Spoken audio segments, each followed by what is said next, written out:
So far, we've just introduced unitary operators by proving that they don't change the length of a vector. So we know what they don't do, but what do they do? Unitary operators do two things for us. First, they allow us to change coordinate systems, or more generally, what we would call representations. We could have written out a vector representing some quantum mechanical state using, say, an energy eigenfunction basis. Then we might decide that instead we wanted to represent it using some different basis. We could then use a unitary operator to change the vector from one basis, one coordinate system, to another. In ordinary geometrical space, a unitary transformation or a unitary operator can change us from one set of coordinate axes to another, for example, by rotating them. The second thing that unitary operators do for us in quantum mechanics is generally allow us to change the state of the quantum mechanical system. The state of the system presumably remains normalized as we do so the operator that does this change must preserve this normalization, and hence it's a unitary operator. The operator that gives us the time evolution of a quantum mechanical system is also a unitary operator, for example. So let's look at how this mathematics works. So let's look at this unitary operator that is going to change the representation of some vector. So we suppose we have a vector or a function, and we're going to call that f old here. And it's represented on some basis, psi n, and when we do that, we get a set of expansion coefficients, c1, c2, and c3, and that will be a column vector, as usual for a ket vector. These numbers are just the projections of this vector, f old, onto these orthogonal coordinate axes in the vector space. And those coordinate axes are labeled with these kets, psi1, psi2, psi3.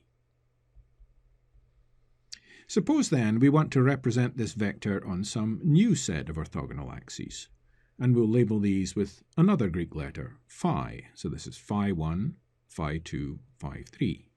These are orthogonal axes, and these are the unit vectors, as usual, on those axes. Changing the axes, which is equivalent to changing the basis set of functions we're going to use, does not change the vector we're representing. We're merely changing the coordinate axes, if you like. We're not changing the vector. But it does change the column of numbers we're going to use to represent the vector. So it's the same vector, f old, we've started by calling it, but we're representing it on this basis, the phi basis, instead of the psi basis.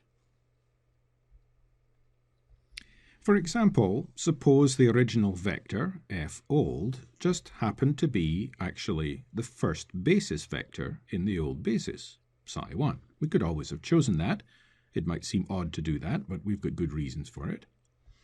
Then in this new representation we're going to choose with the phi vectors as the basis, the elements in the column of our numbers would be the projections of this vector, psi1, on the various new coordinate axes, each of which is simply this number, the inner product of phi m with psi1. So for the mth new coordinate axis, this is the number that gives us the projection onto that axis, phi m.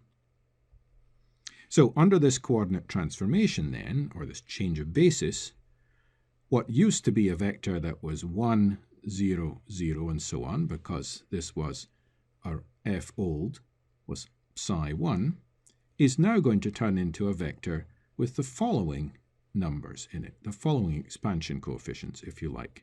Simply these projections of psi1 onto each of these new coordinate axes. We could do similar transformations for each different basis vector in our old coordinate system. And we get the correct transformation if we define a complete matrix made up from these vectors we constructed before for each of these. And the matrix elements in here then are simply phi I inner producted with psi j for the ijth matrix element. So that's just following the same logic we just took, but going through each different old basis vector and expressing it in the new ones. And hence, with that, we can define our new column of numbers to represent any arbitrary vector here. We started out with some specific f old. We're going to get an f new, which will be a new column of numbers. So how we do that is, whatever was the old vector, we operate on it with this unitary transform and we get the new one. And we saw explicitly that that happened for each one of the basis functions of the old system being this vector here. And we're just adding up all of those to get the new vector over here. So this is how we transform from the vector expressed in the old coordinate system to the vector expressed in the new one. We use this unitary transformation with these numbers as the matrix elements in the unitary matrix. Note incidentally that here f old and f new are the same vector in our vector space. If you like, in our geometrical analogy, these two vectors are pointing in the same direction and are the same length. They are the same vector. Only the representation, the coordinate axes, and consequently the column of numbers we're going to use, has changed, not the vector itself. Now we can prove that this operator we've just constructed, U, is a unitary operator. So we'll write the matrix multiplication in its summation form. So the matrix multiplication of U dagger, that's the Hermitian adjoint of our unitary operation U, times U would be this product, and we're going to take the ijth element of that. Well, if we write that out in the summation form for working out matrix multiplications, then that just corresponds to the sum over m of UMI star UMJ. This is the imth element of U dagger, but the imth element of U dagger is the complex conjugate of the mith element of U. That's why this is this element. Of course, we can work each of these out. We know that UMJ was just phi m psi j, and UMI was just phi m psi I, so UMI star is just the complex conjugate of this number. Now, the complex conjugate of an inner product is the same thing as the Hermitian adjoint of an inner product, because an inner product is just a complex number. That's a 1-by-1 matrix, and for a 1-by-1 matrix, the complex conjugate and the Hermitian adjoint are the same thing. Also, we know in general that if we take an inner product and swap it round into the other direction here, we take the complex conjugate when we do that. Anyway, whichever way you want to look at it, this with the complex conjugate turns into this. Now we notice that buried in here is actually an identity operator. This is psi I out here, this is psi j out here, so there's nothing of these two that sums over m, so we can move that summation over m inside here, and that's what we've done in this next line. And this, of course, we recognize is just an identity operator, because this set of phi m's is presumably complete. An identity operator does nothing, so we can take it out. So what we're looking at is the inner product of psi I and psi j. And of course, that's just the Kronecker delta, because these are orthogonal and actually orthonormal functions. So that means that since we get this for every single one of the elements in this product here, what we have actually is a diagonal matrix with ones down the diagonal. And that just means that the product of U dagger times U is equal to the identity matrix. So that means that U is unitary, because its Hermitian transpose, the U dagger, is behaving as its inverse, and that's a definition of a unitary matrix.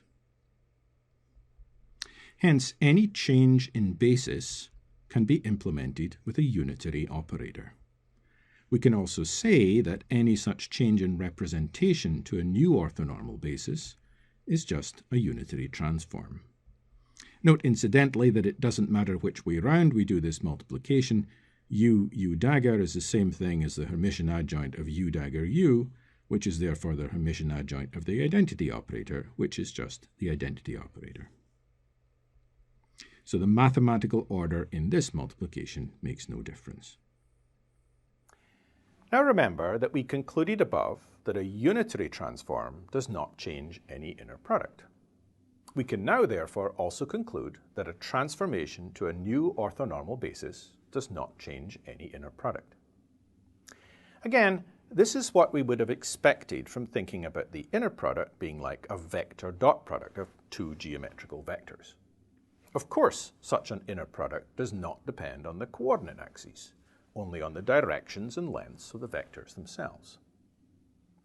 If a unitary operator can change a vector from being represented on one coordinate system to another, can it do the same for operators? Remember, an operator, when written as a matrix, has matrix elements that depend on the basis we used. If we change to a new basis, we will obviously then have to change the matrix elements. Can the same unitary matrix that we use to change the representation of vectors, to change them from a new coordinate system, for example, can that also be used to transform other operators to new coordinate systems without us having to recalculate all the matrix elements again? The answer, of course, is that it can. If we know all the matrix elements on one basis, we will be able to use the same unitary matrix, the one that we use to change the vectors to a new basis, also to change the operators to the new basis, without recalculating all the matrix elements. Let's see how this works. Consider a number such as the bra vector g, some arbitrary function, and an operator a, and the ket vector f. And the result of this operation should not depend on the coordinate system. After all, this is a vector. We operate on it to change its length and its direction, as it were, and then we take the inner product of that new vector with this one. It should not depend what basis we're using to represent any of these. This number should be the same number if these are the same vectors and this is the same operator, the operator that does the same thing to a given vector. So the result of this in some old coordinate system should be the same as in the new coordinate system. So therefore, however we get to this answer here in the new coordinate system should be the same as the answer in the old coordinate system. Note that the subscripts old and new refer to the representations, not to the vectors or the operators themselves. We're saying the vectors are really the same vectors and the operator's really the same operator. It's just the way we're writing them down that is different between this expression and this expression. Only the numbers that represent these vectors and this operator have changed, not the vectors themselves and not the operator itself. Well, with our unitary operator u to go from old to new systems for vectors, we figured that out, we can write the following. We can take our bra vector for g new, we can turn it into a ket vector with a Hermitian adjoint. And then we know how to write down that ket vector, g new, in terms of the old version of that ket vector. That's just u operating on g old. And similarly, the new f is just u operating on the old f in terms of the columns of numbers. Well, having written this down this way, we can take the Hermitian adjoint of this product, which means flipping it round, so that gives us a bra vector g old and u dagger from taking the Hermitian adjoint of this product. Now, we believe that this new version should be the same number as this old version. So therefore, we believe that this here must actually be the same as that there. Hence, we identify that this u dagger a new u must be a old. Or we can change that round. We can pre-multiply by u and we can multiply by u dagger on the other side here on this expression and similarly on this one. So on this expression here, the u would give us u dagger, and the U dagger over here would give us U dagger. And, of course, U dagger is just the identity operator. So this gives us A nu. So simply rewriting that then, the operator on the new coordinate system is related to the operator on the old coordinate system in the following way. Incidentally, we can understand this. So now we're talking about an operator in the new coordinate system. Therefore, if we're coming along with a vector in the new coordinate system and we're multiplying by the U dagger here, what this U dagger is doing is it's taking our vector in the new coordinate system and turning it into one in the old coordinate system. Then we operate with the operator in the old coordinate system to get a vector in the old coordinate system, and then we use U to transform from the old coordinate system back to the new coordinate system. So that's what's going on inside here, and of course that's just the same thing as operating with A in the new coordinate system. So this is how we transform an operator from an old coordinate system to a new one. We've just been looking at unitary operators that change the coordinate system, but not the actual vectors or the operators. So here is our vector, here is our coordinate system, and we've been saying we use a unitary operator to change the coordinate system, but the vector itself remains the same. So we've been using these unitary transformations to change the way we're writing down these vectors or operators, but they're still the same vectors, and the operators still do the same things to the vectors as they did before, rotating the vectors and stretching them essentially. Remember that what an operator does to a vector is it turns it round and possibly stretches it or compresses it. And of course, in quantum mechanics, we have to remember we have complex numbers involved with this. As we said before, operators that change the quantum mechanical state are also unitary. Why such operators arise in quantum mechanics is simple. If we're working, for example, with a single particle, then the sum of all of the occupation probabilities of all the possible states is unity. It's important to understand that such operators are not changing the basis set. They're actually changing the quantum mechanical state of the system, and hence they're changing the vector's orientation in space. So operators that are changing the quantum mechanical state are rotating this vector. They're not changing the length of it because that's staying the same, but they're rotating it around in some way to say we're in a different quantum mechanical state, but we're on the same coordinate system. As a minor mathematical confusion, there's no difference in the notation we use when we're using a unitary operator to change coordinate systems and when we're using it to change the physical state of the system.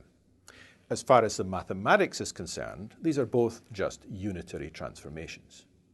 However, remember that using a unitary operator to change a coordinate system or basis is a purely mathematical operation. There's no change in the physical state. So here's our physical state. We're rotating the coordinate system, but we're not changing the physical state with that kind of unitary operation. Using a unitary operator to change the quantum mechanical state of the system is different. It's rotating the vector in Hilbert space while leaving the coordinate axes unchanged. So, in thinking about a unitary operator that changes the state vector, for example, if our quantum mechanical state psi here is expanded on some basis psi n, so our state psi is a sum over n of some expansion coefficients an times psi n, then of course the sum of the squares of these expansion coefficients is going to be 1 because our quantum mechanical state psi was presumably normalized. And if the particle is to be conserved as we go forward, then this sum of the modulus squareds of the expansion coefficients should not change. It should be retained as the quantum mechanical system evolves in time. That is, really, the length of this vector should be retained. This here is just the square, of course, of the vector length. It's bra psi times ket psi, if you like. Hence, a unitary operator, which conserves length, will describe changes in the quantum mechanical state that conserve the particle. They conserve the probabilities all adding up to 1.